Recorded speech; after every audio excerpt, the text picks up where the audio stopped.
Hello viewers, this is Shiraz Ahmed Khan. Today we'll be learning how to hide grid lines of the table. By grid lines we actually mean the borders around the corners of the cells of the table.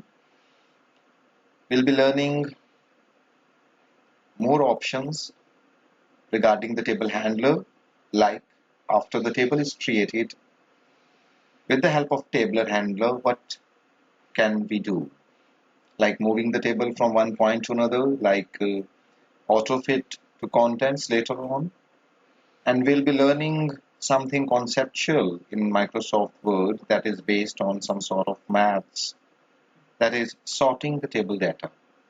And finally we'll see how to draw table that we skipped during the uh, first few lectures of the table. And along with this we'll be completing task 13F of the book. So let's open the task that we saved last time, task 13E.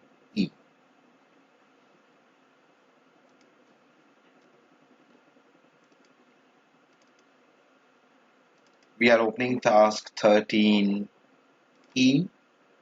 saved last time. So let's last time we worked in the first table of the document. Today we'll be working in the second table of the same document. First of all, click the table with the help of table handler. The whole table is selected. Now click the layout tab. Click the properties option. You'll see the table properties dialog box in front of your screens. And from this option, we have this borders and shading option with us. Click this option. You'll see another dialog box on your screens. This is basically we are learning how to hide the grid lines or the borders from around the cells or boxes of the table. Currently, all is chosen from this pan of this borders and shading dialog box. All is chosen. Now choose a border style. Actually, we want to hide the borders from around the cells of the table. So choose none for the time being and apply to table. It's already selected because we selected the table first with the help of table handler. That's why apply to table is appearing here. Otherwise, you'll see some different options. So we have chosen none to remove the grid lines from around the cells of the table. Finally, click OK button. OK button again. And look, the dotted lines, they started appearing around the table. It actually means that when you take print out of this document, you won't see borders around the cells, around the corners of the cells of this whole table. So viewers, we learned one method of removing the grid lines or the borders from around the table. Now let's see the second method. Click this table handler again to select the whole table. And this time click the design tab. And here we are going to discuss all of these options regarding the borders of the table one by one. First of all, with the help of the border styles, you can choose any border style from this given list. For example, I am choosing this blue single solid line. Once this is chosen, you'll see this marker mouse pointer. It basically means that you can apply it onto the individual borders one by one, or you can apply it onto the whole table at once. We'll come back to this point after some time. Now choose the style of the line that will appear around the table from this list. You can scroll downwards to see more options. For the clarity purpose, I'm choosing the double line. You can choose the thickness of these double lines as well. I'm choosing 3 points. You can choose the pen color as well. And you can, once everything is done, you can just move this pen marker onto any of the borders of the cell or cells and just click it once. Look, that border is applied onto the borders of that particular cell. So we have seen so far today is how to apply the borders around the table and how to remove the borders from the whole table at once. Now coming back to the first point from where we took start, and one more thing I would like to mention here, that if the options are chosen and you want to just convert this marker pointer into the regular mouse pointer, just press the escape key once. Once the escape key is pressed, look, automatically the shape of the pointer is changed. Now coming back to the point from where we took start, that how to remove the grid lines, we learned one method of doing that by right clicking onto the table, choosing properties from the context menu, or by clicking the layout tab and choosing the properties option. This is one method. Second method is select the table with the help of table handler. Click the design tab, and here we have the borders option with us. When you click this borders option, you will see many options. If you remember, we chose none from that dialog box. The same option is appearing here, no borders or all borders. And look, if you move the mouse pointer over all borders, the selected border styles are shown in the preview. But we are not going for it for the time being. We are choosing no borders from it, that we have already done this.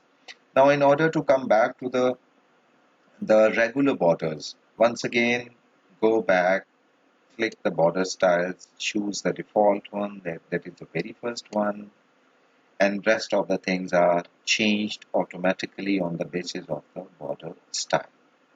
Now coming back to the our task, remove all the grid lines from the lower table except those cells containing the maximum and minimum temperatures during this week. Actually, in the second table, we have the maximum and the minimum temperatures for a particular week, starting from 2nd Feb to and ending at 8th Feb. So we are asked to remove the grid lines from the whole table. First, we have successfully done this, but with exception.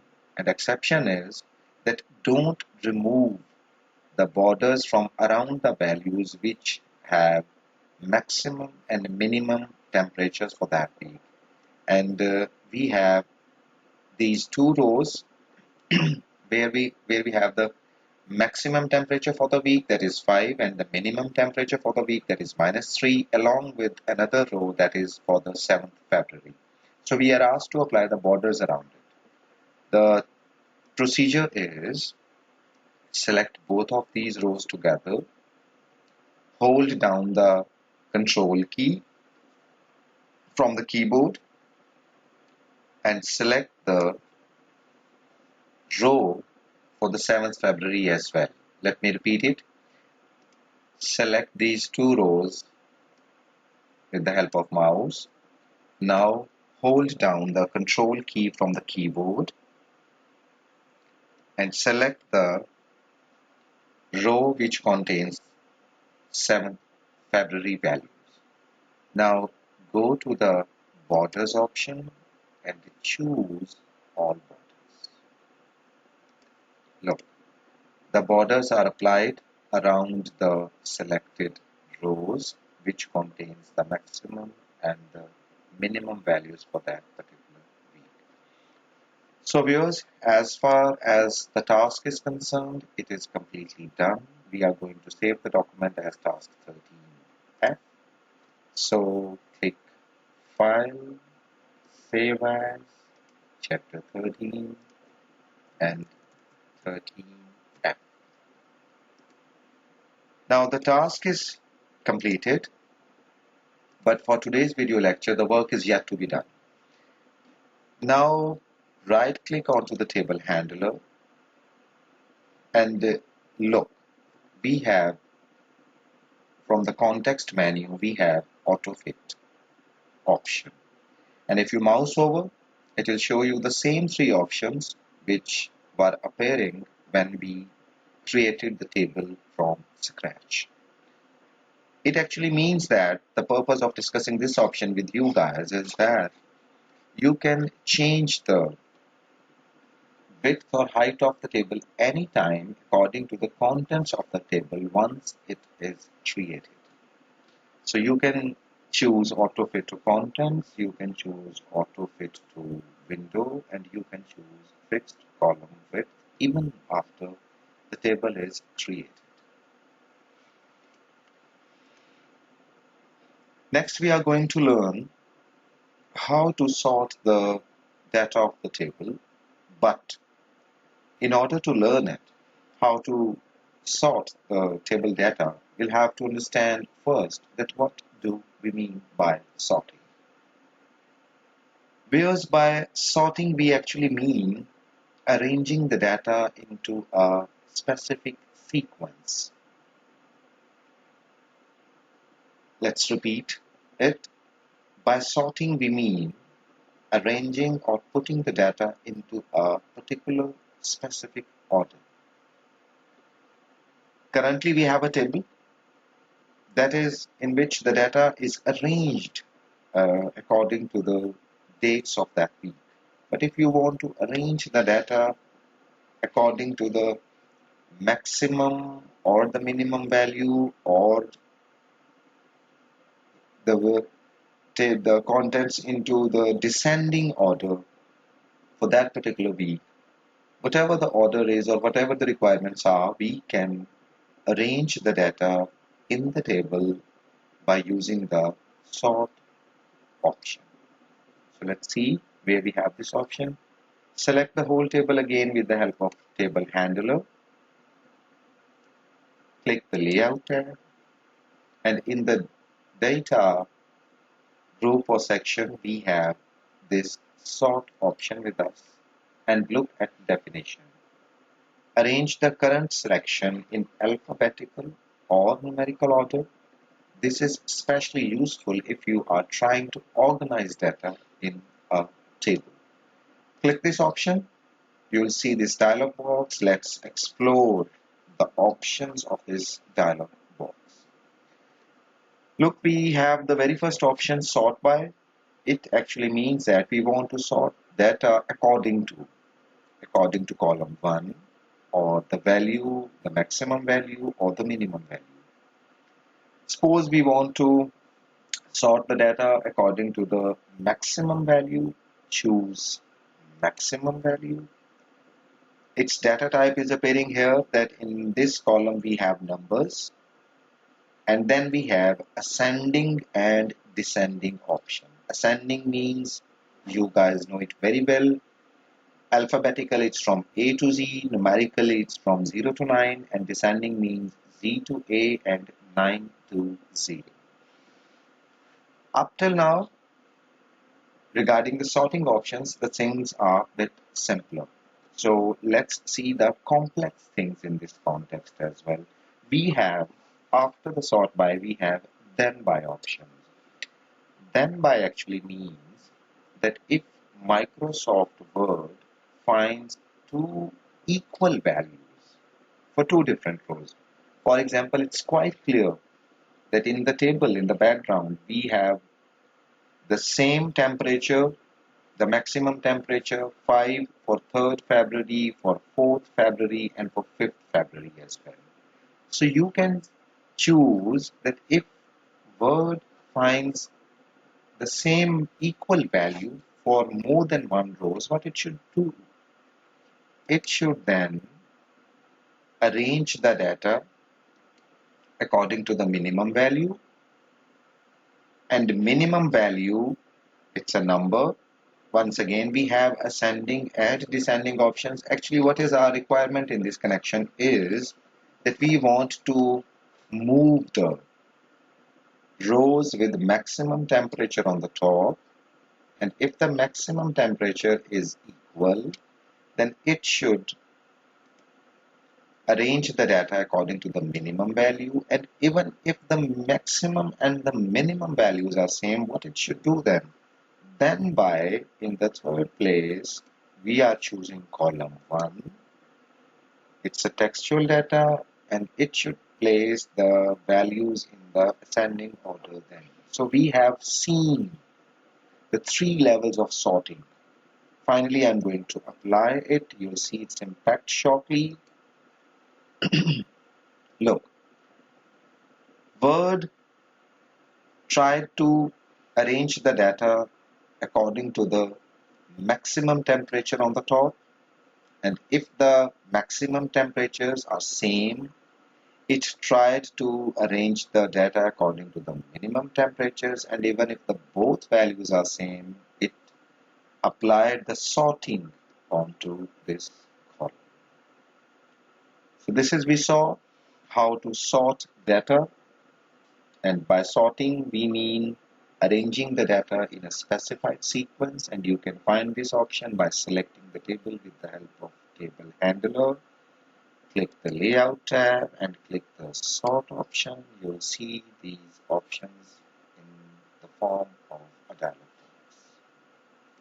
So viewers, it was all about the sorting, and now we are going to discuss the last option regarding the tables topic in Microsoft Word, and that was the simplest one. We skipped it during the initial lectures, and I'm going to click Insert tab again, Table option, and click the Draw option. When you click it and move your pointer into the editor, you'll see this marker, and with the help of this marker you can draw the table yourself. You can insert the number of the different columns in it. You can insert rows with the help of this marker wherever you want. So this is, we learned how to add a table by using this draw table option, and moreover we have this option available in the layout tab for the tables. So viewers, I hope I am successful in uh, sharing with you how to work with tables in Microsoft Word. We took start from inserting the table and we ended here at drawing the table. Stay safe. Hope to see you during the next lecture. Goodbye till then.